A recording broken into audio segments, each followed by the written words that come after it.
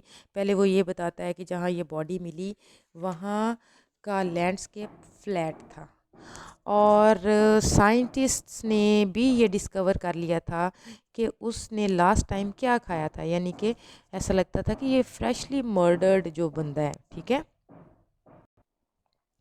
Last time اس نے winter seeds کا دلیا کھایا تھا، اور یہ فوڈ بہت ہی بیسک فوڈ ہے جو اس شخص کے عام انسان ہونے کو ظاہر کرتا ہے کہ عام انسان یہ جو چیز کھاتا ہے.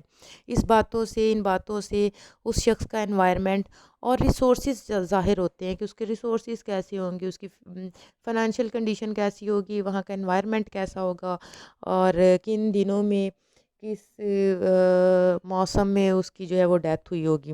نیکسٹ اسٹینزا ہے naked except for the cap noose and girdle I will stand a long time bridegroom to the goddess. Naked, وہ بالکل نیکڈ تھا، except for the cap noose and girdle. اس نے کچھ نہیں پہنا ہوا تھا، صرف ایک کیپ تھی.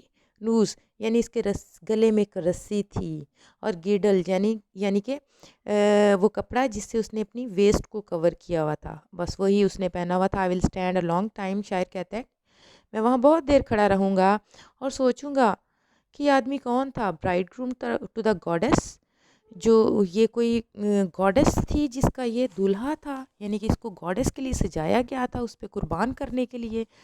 تو گاڈیس کے لیے جب بھی میں نے آپ کو سٹارٹ میں بتایا کہ اسکالرس کا بیلیو ہے کہ ٹولنڈ مین کو فرٹیلیٹی، گاڈیس آف فرٹیلیٹی پہ قربان کیا گیا تھا.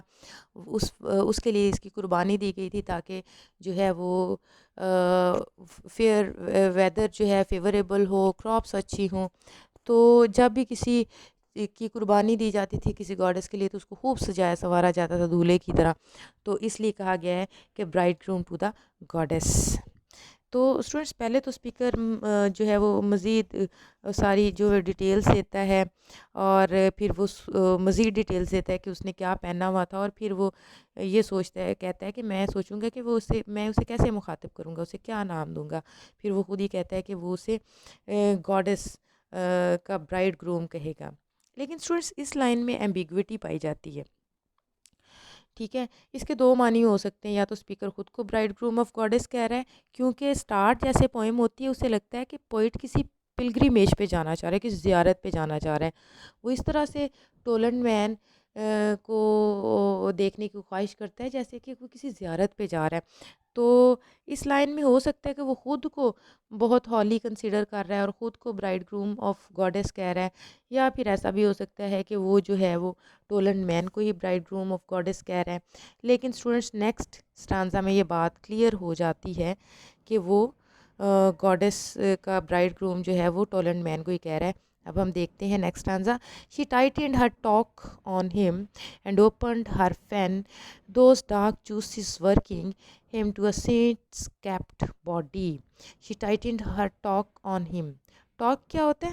ٹاک جو ہے وہ گلے میں پہننے والا ایک ornament ہوتا ہے، ٹھیک ہے. تو وہ کہتے ہیں کہ she tightened her talk on him. اس نے یعنی کہ گاڈس نے اس کے گلے میں جو رسی ہے اس کو ٹائٹ کر دیا، اینڈ اوپنڈ ہر فین، اور اپنی دلدل کو کھول دیا. دوز ڈارک جوسز ورکنگ، اور ڈارک جوسز نے پھر کام کیا working him to a saint kept body, اور اس کی باڈی کو سینٹس کی طرح پرزرو کر دیا، ٹھیک ہے. اب اس اسٹانزا میں یہ کلیئر ہو گیا کہ ہینے جو ہے وہ ٹولنڈ مین کو ہی برائڈ گروم کہہ رہا ہے. وہ ڈسکرائب کرتا ہے کہ کس طرح اس گاڈس نے اس آدمی کو قابو کیا. ٹاک کہتے ہیں اسٹوڈنٹس ایک آرنامنٹ کو جو گلے میں پہنا جاتا ہے. یہاں ہم کہہ سکتے ہیں کہ اس نے اس کے گلے میں پٹا ڈالا اور اسے ٹائٹ کر دیا.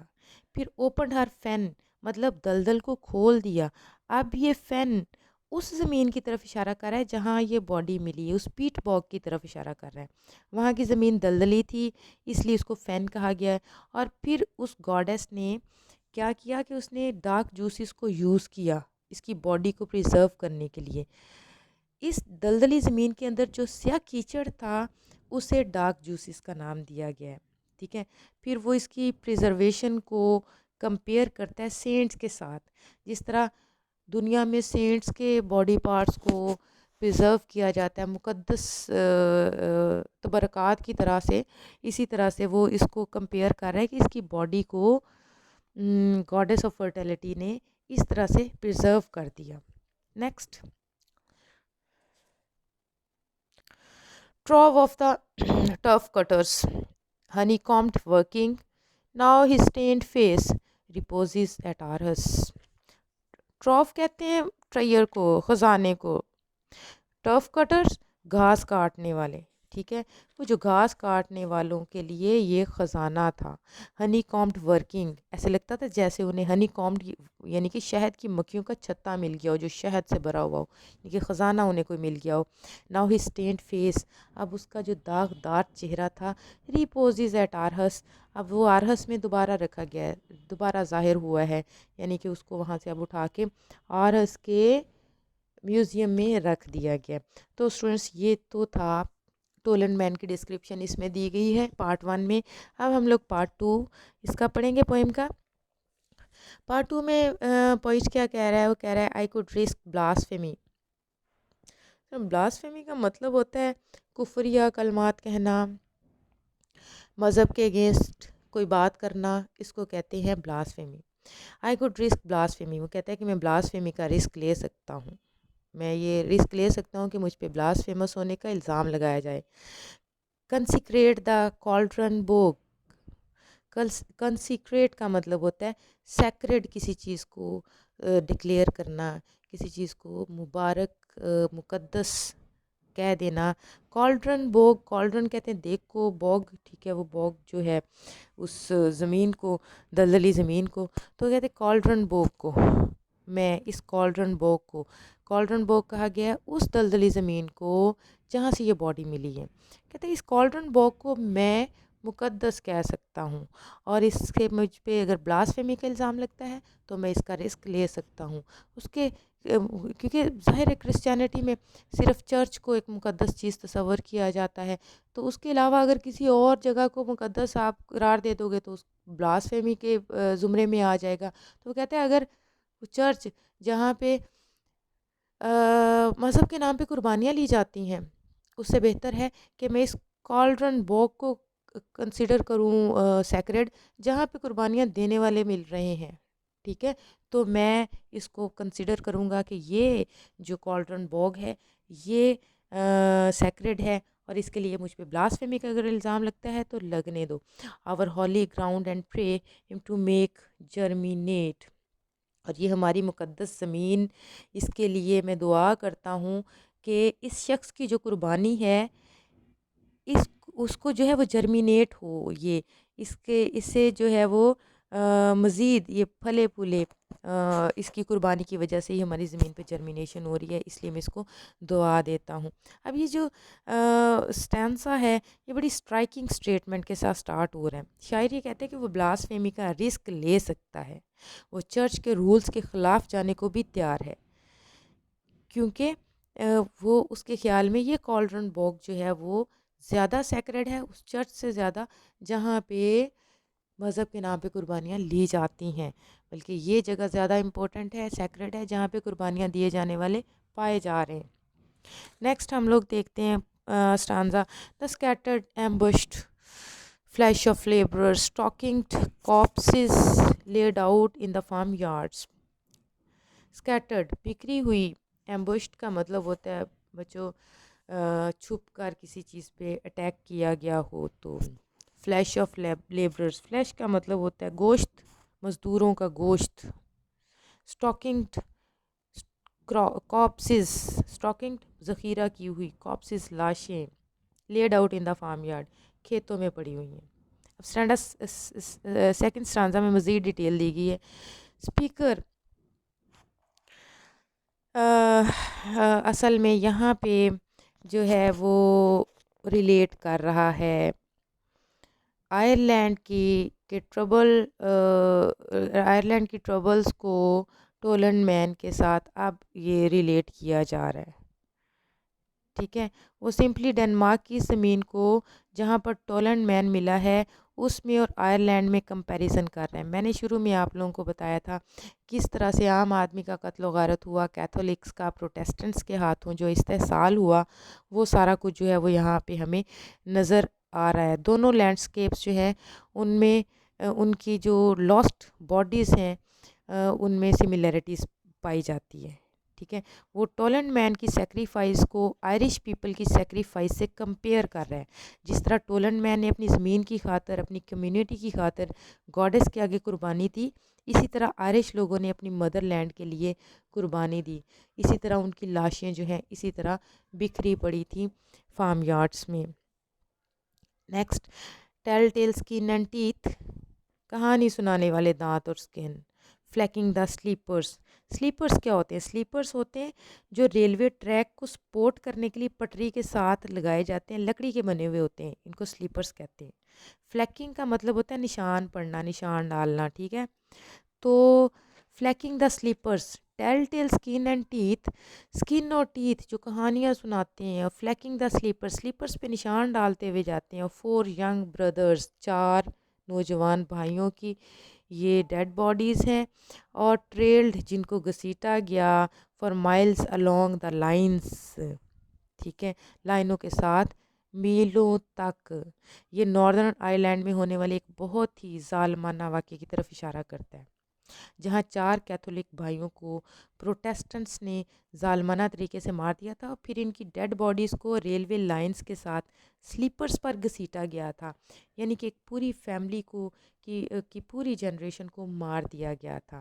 اب ان کو سلیپرز کے ساتھ ساتھ گھسیٹا گیا ٹرین کے ساتھ پٹڑی پر، تو ان کے ٹیتھ اور سکن جو ہیں وہ چھل گئی، اور ان کا گوشت ادڑ گیا، یہ سارا کچھ. تو نیکسٹ پارٹ 3 سٹارٹ ہو جاتا ہے اسٹوڈنٹس. پارٹ 3 میں کہتا ہے something of his sad freedom, اس کی اداس آزادی میں سے کچھ. ایز ہی روڈ دا ٹمبرل، جب اس کو ٹمبرل میں اس نے سواری کی. ٹھیک ہے، روڈ رائڈ کی سیکنڈ فارم ٹمبرل کہتے ہیں اسٹوڈنٹس. ایک 2 پہیوں والی کارٹ، یعنی کہ چھکڑا گاڑی جو ہوتی ہے نا، اس کو ٹمبرل کہتے ہیں. Should come to me, driving should come to me, وہ جو ہے اس کو جو اس کی اداس آزادی میں سے جو فیلنگس تھی نا اس کے چہرے پر، جو وہ اس میں سے کچھ مجھ تک بھی آنا چاہیے تھیں، اور وہ مجھ تک آئیں. ڈرائیونگ، مجھے لے گئیں وہاں تک. سینگ دا نیمز، کہ میں ان ناموں کو پکاروں. ٹھیک ہے، اس کی اداس آزادی میں سے جب اس نے ٹمبرل میں سواری کی، کچھ فیلنگز کو مجھ تک آنا چاہیے تھا اور میرے تک آئیں، اور وہ اس کا اداسی کا احساس جو ہے مجھے اس احساس تک لے جاتا ہے، اس اداسی کے احساس تک لے جاتا ہے، اس فیلنگز تک لے جاتا ہے جو میرے اپنے لوگوں نے قربانیاں دیں، مجھے ان سوچوں تک لے جاتا ہے. اور پھر میں پکارتا ہوں وہ نام. کیا نام ہے؟ ٹولنڈ گروبل نیبل گارڈ. اب وہ شاعر کہتا ہے کہ پھر میرے ذہن میں یہ سارے نام آتے ہیں. واچنگ دا پوائنٹنگ ہینڈس، اور ان لوگوں کے میں پوائنٹنگ ہینڈس کو دیکھتا ہوں، اشارہ کرتے ہوئے ہاتھوں کو دیکھتا ہوں. کنٹری پیپل، ملک کے لوگوں کے. ناٹ نوئنگ دیئر ٹنگ، ان کی زبان نہیں جانتا. یعنی کہ شاعر کہتا ہے کہ جب ٹولنڈ مین کو قربان کرنے کے بعد اس کو ٹمبرل میں ڈال کر لایا گیا ہوگا، تو اس کی اداس آزادی جو اس نے قربانی دے کر حاصل کی، اس کو سوچ کر میری سوچ کچھ اور ناموں تک بھی چلی جاتی ہے جنہوں نے ایسی ہی قربانی دی ہوگی. ٹھیک ہے، اور وہ نام اس نے کیا لیے؟ ٹولنڈ گروبل نیبل گارڈ. اب اس میں سے ایک نام تو فیملیئر ہے، ٹولنڈ، باقی تو آپ لوگوں کے لیے فیملیئر نہیں ہے، لیکن یہ ڈنمارک میں ہی 2 پلیسز ہیں جہاں پہ اسی طرح کی بوگ باڈیز کافی زیادہ ملی تھیں. ٹھیک ہے، تو ان 2 پلیسز کی طرف، گروبل اور نیبل گارڈ، ان ڈنمارک میں 2 پلیسز کی طرف اشارہ کیا گیا ہے. تو وہ اب یہ کہہ رہے کہ وہ ملک کے لوگوں کی طرف کہ ملک کے لوگوں کے ہاتھوں کو اشارہ کرتے ہوئے دیکھتا ہے، ان کی زبان نہیں جانتا. شاعر کہتا ہے کہ میں ان لوگوں کے پوائنٹنگ ہینڈز کو دیکھتا ہوں، ان کی زبان تو نہیں سمجھتا، مگر مجھے لگتا ہے کہ یہ اشارہ کرنے والے ہاتھ اپنے لیے انصاف مانگ رہے ہیں. وہ صاف ان لوگوں کو اپنے، یہ جو ٹولن مین ہے، ان پرانے زمانے کے جو سیکریفائزڈ لوگ ہیں، ان کو اپنے آئرش لوگوں کے ساتھ ریلیٹ کر رہا ہے، جنہوں نے اپنے حقوق مانگنے کے لیے جانیں قربان کی تھیں. ٹھیک ہے. اب ہے next and the last stanza. Out here in Jutland in the old man killing parishes I will feel lost unhappy and at home. Parishes کیا ہوتا ہے؟ Out there here in Jutland, Jutland میں جب بھی باہر جاتا ہوں. ان the old man killing پیرشز. پیرشز کیا ہوتا ہے؟ پیرشز ایک ایسا ایریا، ایک ایسی ایڈمنسٹریٹیو یونٹ ہوتی ہے جو چرچ کے انڈر ہوتی ہے، پیسٹرل کنٹرول میں ہوتی ہے، یعنی کہ مذہبی طبقے کے کنٹرول میں. یہاں جٹ لینڈ میں کہتا ہے کہ ان انسانوں کو مارنے والے پیرشز میں جب میں نکلوں گا، جاؤں گا، آئی ول فیل لاسٹ، میں خود کو کھویا ہوا محسوس کروں گا، انہیپی محسوس کروں گا، اینڈ ایٹ ہوم، اور ایٹ ہوم بھی. یہاں پہ دو اپوزٹ فیلنگس اس نے ایک ساتھ رکھ دی ہیں، انہیپی بھی اور کمفرٹیبل بھی، ایٹ ہوم بھی. اب آخری لائنس میں وہ یہ کہنا چاہتا ہے کہ جب وہ جٹ لینڈ میں باہر نکلے گا، جٹ لینڈ ڈنمارک کا ایریا ہے جہاں پر یہ ڈیڈ باڈی ملی تھی جی، یہاں پر وہ یہاں پر بھی وہ بوگ مین کو اپنے آئرش لوگوں سے ریلیٹ کر رہا ہے. ایٹ اے ٹائم وہ دو ڈیفرنٹ فیلنگس کو شو کر رہا ہے. دو ڈیفرنٹ فیلنگس کا مطلب یہ ہے کہ وہ ان مظالم کی وجہ سے ٹینس بھی ہے، وہاں پہ وہ خود کو کھویا ہوا بھی محسوس کرے گا. جب وہ ٹولنڈ مین کی باڈی دیکھنے جائے گا تو خود کو لاسٹ فیل کرے گا، انہیپی فیل کرے گا، لیکن ساتھ ساتھ وہ ایٹ ہوم بھی فیل کرے گا، یعنی کمفرٹیبل بھی فیل کرے گا. کمفرٹیبل وہ اس لیے فیل کرے گا کیونکہ ان لوگوں نے اپنے حقوق کے لیے قربانی دی. ان لوگوں نے، ٹولنڈ مین نے اپنی کمیونٹی کے لیے قربانی دی، اپنی کمیونٹی کے لیے فرٹیلیٹی حاصل کرنے کے لیے وہ گاڈیس آف فرٹیلیٹی کے سامنے قربان ہوا، اور میرے لوگوں نے اپنے فنڈامنٹل رائٹس، اپنی ایکویلٹی حاصل کرنے کے لیے جو ہے وہ قربانیاں دیں. تو میں انہیپی تو ہوں گا، لیکن آئی will feel at home as well. تو students, this was the poem. I hope آپ کو سمجھ آ گئی ہوگی. تو اسٹوڈینٹس، نیکسٹ لیکچر تک کے لیے اپنا خیال رکھیے گا. اللہ حافظ.